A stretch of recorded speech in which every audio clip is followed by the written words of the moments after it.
Assalamualaikum warahmatullahi wabarakatuh. Selamat pagi dan salam sejahtera untuk kita semua. Yang saya hormati rekan-rekan media sekalian, pada pagi hari ini, sebagaimana perintah dan arahan Bapak Presiden, Bapak Prabowo Subianto, bahwa Bapak Presiden sangat menaruh perhatian yang sangat serius terhadap perlindungan dan keselamatan warga negara Indonesia yang bekerja khususnya di luar negeri. Untuk itulah pemerintah dalam hal ini dari Kemenko Polhukam dan jajaran begitu, Kementerian Luar Negeri, kemudian Polri dan bersama dengan kementerian lembaga terkait yang tergabung di dalam Des Pencegahan dan Perlindungan Pekerja Migran Indonesia dan Tindak Pidana Perdagangan Orang telah melakukan operasi terpadu lintas negara secara senyap begitu atau tertutup. Pemerintah Indonesia di dalam kerjasamanya telah bekerja sama dengan pemerintah Thailand dan juga pemerintah Cina dalam rangka menyelamatkan dan memulangkan kembali sebanyak 554 warga negara Indonesia yang terdiri dari 449 laki-laki dan 105 perempuan yang telah menjadi korban online scamming yang berskala besar atau masif gitu di wilayah Miyawadi, lokasinya perbatasan antara Thailand dan Myanmar. Selama mereka bekerja di markas sindikat online scamming ini, para korban yang merupakan pekerja warga negara Indonesia telah mengalami berbagai tekanan, kekerasan fisik, seperti pemukulan dan penyetruman begitu, serta diancam, yang terakhir ini bahkan diancam akan diambil organ tubuhnya manakala target yang dibelikan oleh para kartel atau bandar ini tidak bisa terpenuhi. Paspor mereka juga diambil, mereka juga dilarang berkomunikasi keluar, termasuk ke keluarga begitu. Sehingga dari indikasi-indikasi yang petunjuk-petunjuk yang ada ini sangat kuat bahwa adanya penyanderaan dalam jaringan mafia online scamming dalam skala yang besar atau masif ini. Rekan-rekan media sekalian, bahwa proses repatriasi dilaksanakan hari ini pada tanggal 18 dan besok tanggal 19 Maret begitu, dengan menggunakan 3 pesawat dengan rute penerbangan dari Don Muang International Airport di Bangkok begitu menuju Bandara Soekarno-Hatta di Jakarta atau di Tangerang pada hari ini. Pada tanggal 18 Maret ini, flight pertama yang telah mendarat tadi membawa 200 orang warga negara Indonesia kita menjadi korban. Kemudian nanti jam 11, flight kedua juga membawa 200 warga negara Indonesia menjadi korban di Myanmar begitu. Kemudian besok pada hari Rabu tanggal 19, flight ketiga akan membawa sebanyak 154 warga negara Indonesia yang menjadi korban. Di total sebanyak 554 orang. Setibanya di Indonesia, saudara-saudara kita ini yang menjadi pekerja migran Indonesia menjadi korban penipuan tersebut akan ditampung di tempat penampungan sementara di Wisma Haji Pondok Gede begitu selama 3 hari.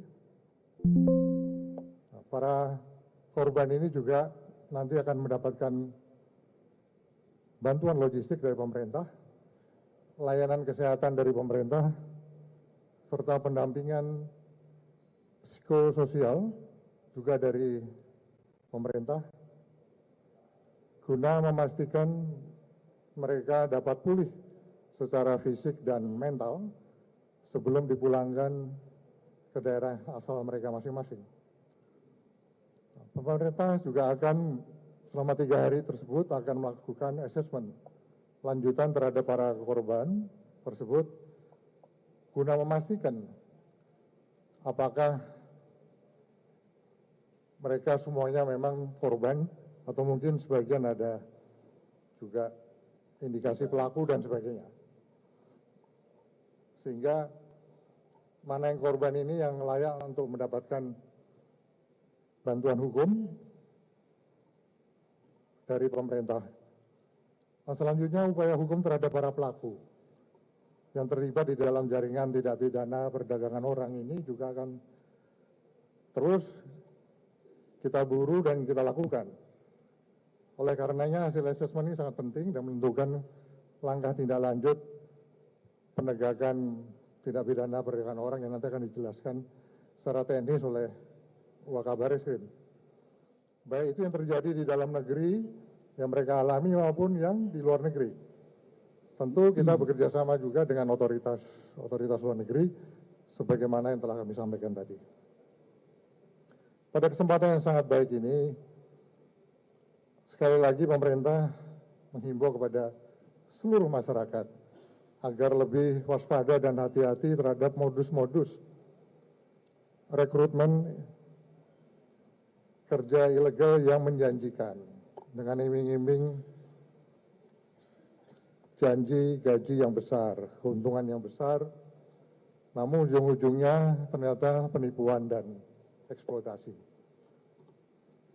Pemerintah juga mengajak kepada seluruh masyarakat untuk segera melaporkan kepada pemerintah jika mengetahui memang di wilayahnya ada indikasi perdagangan orang secara ilegal. Nah, kami dari pemerintah pada kesempatan ini tentu juga mengucapkan terima kasih dan apresiasi kepada seluruh pihak yang telah terlibat dalam operasi penyelamatan dan pemulangan ini, khususnya dari pihak Kementerian Luar Negeri, Kemenko Polkam, Polri, kemudian TNI, Kementerian Perlindungan Pekerja Migran Indonesia, dan kementerian lembaga yang mendukung kegiatan ini, baik itu dari Kemendagri, Kementerian Imigrasi, kemudian Kementerian Kesehatan, Kementerian Sosial, Kementerian Perlindungan Perempuan dan Anak, kemudian dari Kepala Staf Presiden, Kantor Komunikasi Presiden, dari Kejaksaan Agung, Kementerian Perhubungan, juga dari Angkasa Pura II, dan pemerintah daerah khusus Jakarta, termasuk juga dari International Organization for Migration atau IAO untuk Indonesia. Kiranya patut kita semua mendoakan agar korban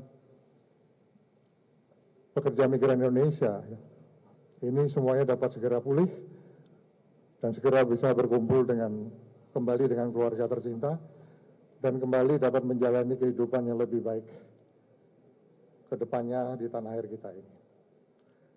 Bapak Presiden, Bapak Prabowo Subianto juga menitipkan salam kepada seluruh para warga negara Indonesia, pekerja migran kita yang telah berhasil diselamatkan dan dipulangkan. Semoga ke depannya para WNI yang memperoleh peluang bisa lebih baik lagi begitu, baik itu di dalam negeri maupun di luar negeri. Sekali lagi bahwa upaya kali ini merupakan bukti nyata bahwa negara hadir begitu dan bertanggung jawab atas keselamatan seluruh warga negaranya dimanapun berada. Oleh karenanya pemerintah terus berkomitmen untuk melindungi setiap warga negara Indonesia yang bekerja di luar negeri. Demikian yang dapat saya sampaikan. Selanjutnya saya persilakan nanti dari Menteri Luar Negeri untuk menambahkan, kemudian Menteri Perlindungan Pekerja Migran Indonesia, kemudian dari TNI, dan terakhir dari Baris Krim. Kalau dari Mendagri atau dari PPA mau menambahkan silakan.